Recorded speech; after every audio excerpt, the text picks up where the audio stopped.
میرا نام روشنی ہے۔ یہ دن میرے لیے ہر لحاظ سے اہم تھا کیونکہ اس دن میری سالگرہ تھی اور اتفاق سے اسی روز اماں اور بابا کی شادی کی سالگرہ بھی آتی تھی۔ صبح جلدی اٹھنا میرے لیے بہت مشکل تھا، مگر اماں اور بابا کی خوشیوں کے خیال میں چھلانگ لگا کر بستر سے نکل کر اٹیچ باتھ روم میں جا گھسی۔ میرا موبائل فون مسلسل بج رہا تھا۔ میں مزے سے شاور لیتے ہوئے گنگنا رہی تھی۔ جب کافی دیر بعد میں فریش ہو کر واش روم سے برآمد ہوئی تو امی جان کو کمرے کے وسط میں کھڑے پایا۔ ان کے ہاتھ میں میرا سیل فون موجود تھا۔ باتھ روم سنگر، انہوں نے لبوں پر مسکراہٹ سجا کر اس انداز سے مجھے مخاطب کیا کہ میں خجل سی ہو گئی۔ کوئی گل مہر کمپنی ہے، کال تھی تمہاری وہاں سے، تمہیں 10 بجے تک انٹرویو کے لیے بلایا گیا ہے۔ اماں کے منہ سے یہ بات سن کر جہاں مجھے خوشی ہوئی وہیں میرا جوش جاگ کی طرح بیٹھ گیا۔ آج میں کیسے جا سکتی ہوں؟ آج تو سالگرہ ہے نا؟ کیوں نہیں جا سکتی؟ سالگرہ پروگرام تو بعد میں ہے، یہ سب سے ضروری کام ہے آج کا، اس لیے تمہارے لیے سب سے پہلے ترجیح یہی ہونا چاہیے۔ مگر اماں، میں نے احتجاج کرنا چاہا تو انہوں نے مجھے خاموش کر دیا۔ بس پھر کیا تھا، جلدی سے ناشتہ کر کے انٹرویو کے لیے نکلتی ہی بنی۔ بابا چونکہ صبح ہی کسی کام سے چلے گئے تھے، اس لیے مجھے لوکل ٹرانسپورٹ سے جانا تھا۔ گل مہر انڈسٹری شہر سے کچھ ہٹ کر تھی، رہائشی علاقوں سے کچھ دور۔ سڑک کے کنارے کھڑے کافی دیر ہو گئی، کوئی رکشہ یا ٹیکسی نہیں مل رہی تھی۔ میں بار بار رسٹ واچ پر نظر دوڑا لیتی۔ ایسی ہی پریشانی کے عالم میں میری نظر اس پر پڑی۔ وہ بہت خوبصورت تھی، ریشمی بال، چمکتی سیاہ آنکھیں، دلکش سراپا۔ نہ جانے کب سے وہ یہاں پر موجود تھی، میں نے پہلے اس پر دھیان نہیں دیا تھا۔ آج سے پہلے بھی میں اسے کئی مرتبہ اپنے ارد گرد منڈلاتے دیکھ چکی تھی۔ آج میں نے اس پر غور کیا تو مجھے اس پر بڑا پیار آ گیا۔ میں نے دور سے آتی ہوئی ٹیکسی کو ہاتھ سے رکنے کا اشارہ کیا تو اس نے بھی سر گھما کر میری نظروں کے تعاقب میں دیکھا، پھر مجھے دیکھ کر غرانے لگی۔ بلی کے اس طرح غرانے سے مجھے خوف سا محسوس ہوا، کیونکہ میں اس وقت بالکل ہی سنسان سڑک پر کھڑی تھی جہاں کچھ دیر پہلے ایک رکشے والے نے رکشے میں خرابی پیدا ہونے کے باعث مجھے اتار دیا تھا۔ ٹیکسی جو نزدیک آتی گئی، میں اسے رکنے کا اشارہ کرتی رہی کہ اب اس نے بہت ہی عجیب حرکت کی۔ وہ مسلسل غراتے ہوئے میرے پیروں سے لپٹ گئی۔ کیا مصیبت ہے، میں بڑبڑائی۔ ٹیکسی رک چکی تھی، وہ میرے پیروں سے لپٹی غرا رہی تھی کہ میں نے نہ چاہتے ہوئے بھی اس کو ایک پیر پر اٹھا کر کسی فٹ بال کی طرح دور اچھال دیا۔ وہ کافی دور جا گری اور میں یہ دیکھنے کے لیے بالکل نہ رکی کہ اس کو زیادہ چوٹ تو نہیں لگی۔ جلدی سے ٹیکسی کا دروازہ کھول کر اس میں براجمان ہو گئی۔ ڈرائیور نے جھٹ سے گاڑی آگے بڑھا دی۔ سڑک پر رواں دواں ٹیکسی تیزی سے آگے بڑھی تھی کہ سامنے سنسان سڑک پر مجھے وہی کالی پیاری سی بلی دکھائی دی۔ وہ تیزی سے بھاگتی گاڑی کی طرف آ رہی تھی۔ بھائی صاحب، گاڑی روکو، میں نے گھبرا کر کہا، مگر ڈرائیور نے شاید میری بات نہ سنی تھی۔ بھائی صاحب گاڑی روکو، اب کہ میں نے چلا کر کہا، لیکن اس سے پہلے کہ گاڑی رکتی، بلی گاڑی کے آگے آ چکی تھی۔ میاؤں کی زوردار آواز کے ساتھ وہ اگلے حصے سے ٹکرائی، پھر اچھل کر ونڈ اسکرین سے ٹکرا گئی۔ اس کے بعد پھسل کر سڑک پر جو گری تو گاڑی کے اگلے ٹائر نے اس کو کچل کر رکھ دیا۔ کرچ کی آواز آئی تھی۔ میں نے چلتی گاڑی کی کھڑکی سے باہر سر نکال کر دیکھا، اس کا لہو اور گوشت کے ٹکڑے سڑک پر پھیل گئے تھے۔ لہو کے کچھ چھینٹے اڑ کر ونڈ اسکرین پر بھی پڑے تھے۔ میں بدحواسی میں چیخ پڑی تو گاڑی ایک جھٹکے سے رک گئی۔ مجھے اس کے کچلے جانے کا بہت دکھ ہو رہا تھا۔ وہ بہت معصوم اور پیاری تھی، اس کے ساتھ ایک انسانیت سی محسوس ہوتی۔ اس لحاظ سے اس کا کچلا جانا مجھ سے برداشت نہ ہو رہا تھا۔ میری آنکھوں سے آنسو نکل آئے۔ ڈرائیور نے گھوم کر مجھے دیکھا۔ میں چہرہ ہاتھوں میں چھپائے اپنی بدحواسی پر قابو پانے کی کوشش کر رہی تھی۔ اچانک ڈرائیور کا قہقہا بلند ہوا تو میں رونا بھول کر اسے دیکھنے لگی۔ اس نے چہرہ آگے کی طرف کر لیا تھا، اس لیے میں اسے دیکھ نہ پائی، لیکن مجھے اس پر بہت غصہ آیا۔ ایک تو اس نے ایک معصوم جانور کو کچل دیا اور اوپر سے میری بدحواسی دیکھ کر ہنس رہا تھا۔ اسٹوپڈ، میں نے دل ہی دل میں اسے سلام سنائی، اور جب میں نے کھڑکی سے باہر جھانکا تو مجھے اور زیادہ غصہ آ گیا کہ یہ تو کوئی اور ہی انجان راستہ تھا۔ مجھے گل مہر کی طرف جانا ہے، میں نے غصے میں دبا کر کہا۔ اب تم وہاں جاؤ گی جہاں میں لے کے جاؤں گا؟ وہ مجھے غور سے دیکھتے ہوئے بولا۔ کیا؟ میری چھٹی حس نے مجھے خطرے کا سگنل دیا۔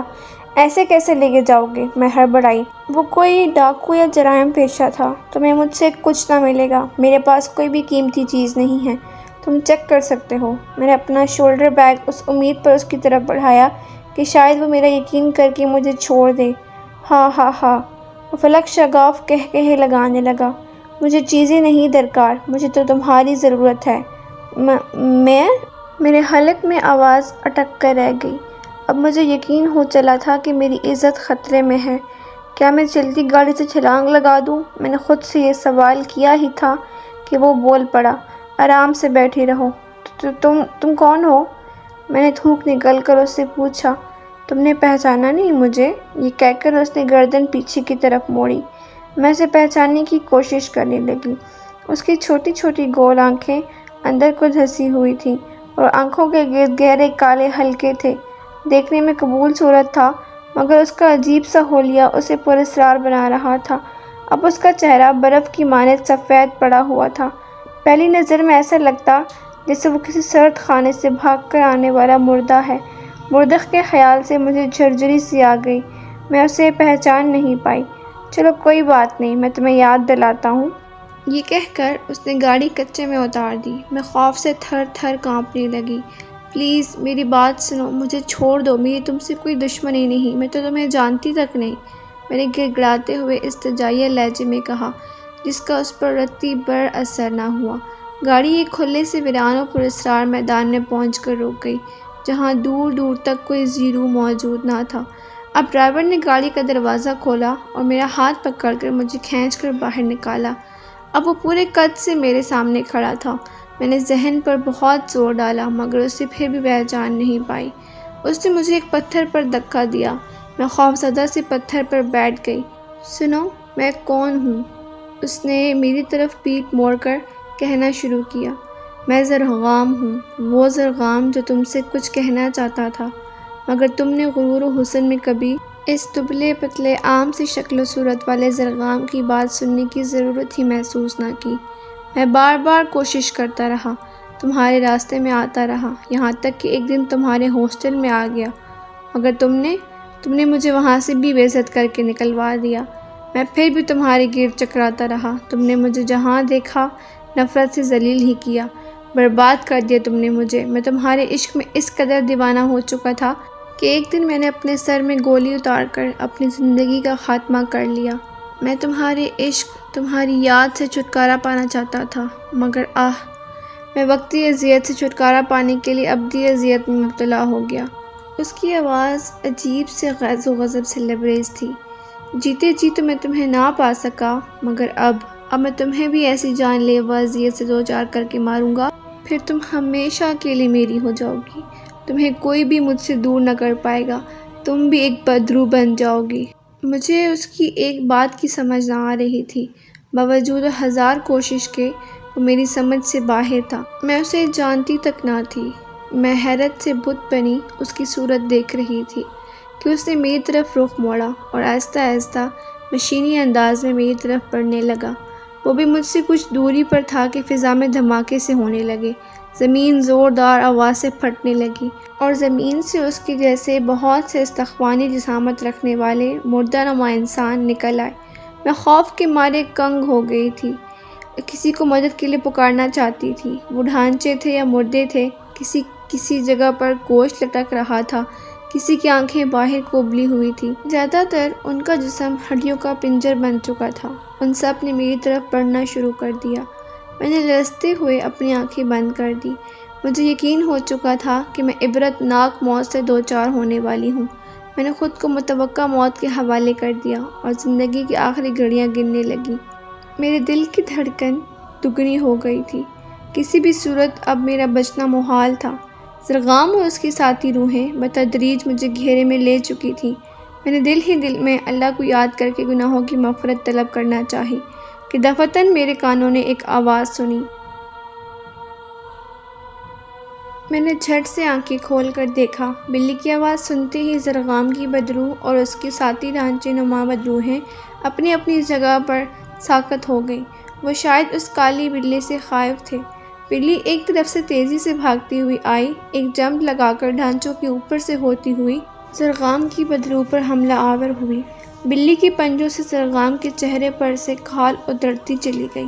زرغام نے تکلیف سے بلبلاتے ہوئے بلی کو دونوں ہاتھوں میں دبوچا اور زمین پر دے مارا۔ اب ڈھانچوں نے بلی کو گھیر لیا اور اپنے استخوانی پنجوں سے اسے نوچنے لگے۔ لمحوں میں بلی لہولہان ہو گئی۔ اس کی درد بھری میاؤں میاؤں سن کر میرے اعصاب چھٹکنے لگے، لیکن پھر ایک عجیب ہی منظر میری آنکھوں نے دیکھا۔ بلی کی لہو کے جتنے بھی قطرے زمین پر گرتے، ان سے بالکل ویسی ہی کالی بلی پیدا ہو جاتی۔ اس طرح چند لمحوں میں بلی کے لہو کے قطروں کی بدولت پیدا ہونے والی بلیوں کی تعداد بدرو ڈھانچوں کی تعداد سے بڑھ گئی۔ کچھ بلیوں نے زرغام کو نشانے پر رکھ لیا، باقی لاتعداد بلیاں ڈھانچوں سے نبرازماں ہو گئیں۔ میں ایک طرف کھڑی رہی، عجیب و غریب طاقتوں کی جنگ دیکھ رہی تھی۔ میرے ذہن میں خیال آیا کہ مجھے تو یہاں سے بھاگ جانا چاہیے۔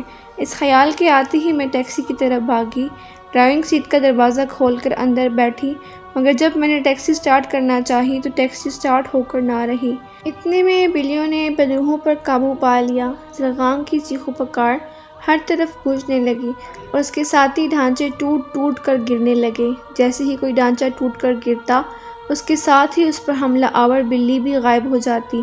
اچانک میری نظر زخمی کالی بلی پر پڑی۔ اس کی جسامت بڑھ رہی تھی۔ بڑھتے بڑھتے وہ ایک قداور ببر شیر کے برابر ہو گئی۔ پھر اس نے ایک جست لگائی اور زرغام پر ٹوٹ پڑی۔ زرغام کو لے کر وہ زمین پر گر پڑی۔ بلی کے شکنجے میں زرغام بری طرح پھنس گیا۔ بہت کوششوں کے باوجود وہ قداور بلی کے شکنجے سے نہ نکل پایا۔ آخر کچھ ہی دیر میں وہ وہیں ڈھیر ہو گیا۔ زرغام کی لاش ادھڑی پڑی رہی۔ اس کی بدرو دھوئیں کی شکل میں اس کی لاش سے نکلی اور ہوا میں تحلیل ہو گئی۔ اتنے میں ٹیکسی بھی سٹارٹ ہو گئی۔ میں یو ٹرن لے کر ٹیکسی کو موڑ چکی تو اچانک ہی بلی نہ جانے کیسے کھڑکی سے چھلانگ لگا کر اندر پہنچ گئی۔ میں نے بلی کو پیار سے دیکھا۔ وہ میری جان بچانے کے لیے اپنی جان داؤ پر لگا چکی تھی۔ میں نے جلدی سے گاڑی وہاں سے نکالی اور ایک انجان سمت کی طرف بڑھنے لگی۔ میں تیزی سے ٹیکسی چلا رہی تھی کہ اچانک میری نظر اس بلی پر پڑی۔ اب میرے سامنے بہت خوبصورت کالے لمبے بالوں والی لڑکی بیٹھی تھی، جو میٹھی میٹھی نظروں سے مجھے دیکھ رہی تھی۔ صحیح معنوں میں اس وقت میری سٹی گم ہو گئی۔ اس کے بعد اس نے جو مجھے بتایا، اسے سن کے میرے ہوش اڑ گئے۔ ہاں، وہ ایک خبیث روح ہے جو تم پر قابض ہو کر تمہیں بھی بدرو بنانا چاہتا تھا، مگر اب سب ٹھیک ہے۔ میں کیسے مان لوں؟ میں نے ہکلاتے ہوئے اس کی سب چمکیلی آنکھوں میں دیکھا۔ یہ گندی طاقتوں کا ٹکراؤ ہے جس میں وہ تمہیں استعمال کرنا چاہتا تھا۔ میرا نام پری ہے۔ مجھے بھی اس نے اپنے جادو کے زور سے بلی بنا دیا تھا۔ میں نے زرغام پر قابو پا لیا تھا۔ جیسے ہی اس کے گروہ نے مجھ پر وار کیا، میرا لہو زمین پر گرتے ہی اس کا جادو ختم ہو گیا تھا اور میں اصلی شکل میں آ گئی۔ میں انسان نہیں ہوں، بلکہ ایک جن زادی ہوں جسے زرغام اپنا غلام بنانا چاہتا تھا۔ میں بچپن سے تمہارے ساتھ رہتی آئی ہوں، مگر کبھی تم پر خود کو ظاہر نہیں کیا۔ میری وجہ سے زرغام تمہیں بھی اپنے نغے میں لینے کی کوشش کر رہا تھا۔ وہ جس لڑکی روشنی سے محبت کرتا تھا، اس نے اسے ٹھکرا دیا تھا، جس کی وجہ سے اس نے خودکشی کر لی۔ اب ایک بدرو کی شکل میں وہ ہر روشنی نام کی لڑکی کو مار ڈالتا تھا۔ اوپر والے کا شکر ہے کہ تم اس کے چنگل سے نکل آئی، اور وہ کمپنی بھی زرغام کی ہی ہے۔ اس نے ہی تمہیں اپنے پاس بلایا تھا، اور گل مہر کمپنی کچھ عرصہ پہلے آگ لگنے کے باعث جل کر راکھ ہو چکی ہے۔ تمہیں یقین نہیں آتا نا؟ اس کی آواز بھی اس کی شخصیت کی طرح سحر انگیز تھی۔ میں اس کی خوبصورتی کے سحر میں جکڑتی گئی۔ وہ ایک بار مسکرائی تو اس کی سبزی مائل آنکھیں بھی مسکرانے لگیں۔ مجھے بے ساختہ اس پر پیار آ گیا، ساتھ ہی اس کی باتوں پر یقین بھی۔ اس نے مجھے میرے بچپن سے لے کر آج تک کے ایسے واقعات بتائے جن کو میرے سوا کوئی نہیں جانتا تھا۔ اگلی صبح میں اور پری گل مہر انڈسٹری کی بلڈنگ کے باہر موجود تھے۔ ساری بلڈنگ جلی ہوئی تھی۔ اب وہاں کسی کمپنی کا کوئی نشان تک نہ تھا۔ مجھے پری پر پوری طرح یقین آ گیا۔ میں اسے دیکھ کر ممنونیت سے مسکرانے لگی، اور پھر وہ ہوا میں تحلیل ہو کر نظروں سے اوجھل ہو گئی۔